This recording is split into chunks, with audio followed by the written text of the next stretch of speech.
Multiplex theatres లో ఇప్పటికే ticket రేట్లు పెంచేసి వందల్లో పాప్కార్న్ కూల్ డ్రింక్ తినుబండారాలు రేట్లు పెట్టి దోపిడీ చేస్తున్నారని సామాన్య ప్రజలతో పాటు సినీ ప్రముఖులు కూడా విమర్శలు చేస్తున్న విషయం మనందరికీ తెలిసిందే.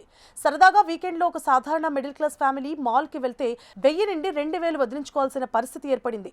టికెట్ రేట్లు తగ్గించడానికి మేము రెడీ, కానీ మల్టీప్లెక్స్ థియేటర్స్ ఒప్పుకోవడం లేదు అని నిర్మాతలే బహిరంగంగా చెప్తున్నారు. ఫుడ్ రేట్స్ కూడా వాళ్ళ ఆధీనంలోనే ఉన్నాయని నిర్మాతలు చెప్తున్నారు.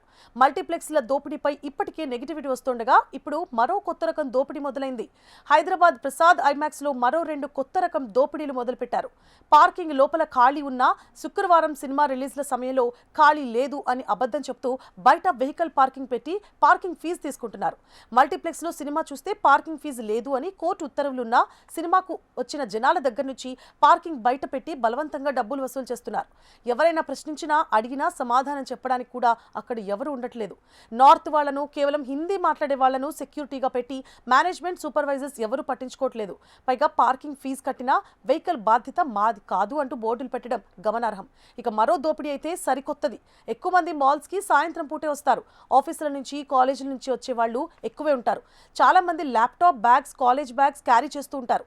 అన్ని మల్టీప్లెక్స్లలో బ్యాగ్స్ ని చెకింగ్ చేసి లోపలికి పంపిస్తారు. కానీ ఇప్పుడు ప్రసాద్ ఐమాక్స్ లో బ్యాగ్లను లోపలికి పంపించట్లేదు. బయట డీజీ లాకర్ అనే పేరిట లాకర్లు పెట్టి గంటకు 10 రూపాయలు అంటూ వసూలు చేస్తున్నారు. ఎవరైనా బ్యాగ్ తీసుకొని ఐమాక్స్ లో సినిమాకు వెళ్లారంటే ఆ బ్యాగ్ దాయడానికి 3 గంటలకి 30 రూపాయలు ఎక్స్ట్రా చెల్లించాల్సిందే. పీవీఆర్ థియేటర్స్ లో బ్యాగ్స్ ని లోపలికి అనుమతించకపోయినా ఫ్రీగా సెక్యూరిటీ ఇస్తారు. వేరే మల్టీప్లెక్స్లలో చెక్ చేసి పంపిస్తారు. కానీ ప్రసాద్ ఐమాక్స్ లో మాత్రం లోపలికి అనుమతించకుండా లాకర్ పేరుతో డబ్బులు వసూలు చేస్తుండటంతో తీవ్ర విమర్శలు వస్తున్నాయి. సరదాగా కొంత సమయం గడుపుదాం, సినిమా చూద్దామని వచ్చే సామాన్య ప్రజల దగ్గర ఇలా కూడా డబ్బులు వసూలు చేస్తారా అని షాక్ అవుతున్నారు. అసలు హైదరాబాద్ లో సినిమా చూడాలి అంటే ప్రసాద్ ఐమాక్స్ లోనే చూడాలి అని ప్రతి గురు శుక్రవారాలు ఈ థియేటర్ వద్ద జనాలు కొత్త సినిమాల కోసం కిటకిటలాడతారు. ఇలాంటి పరిస్థితిని ఐమాక్స్ క్యాష్ చేసుకుంటోంది అంటూ విమర్శలు వస్తున్నాయి.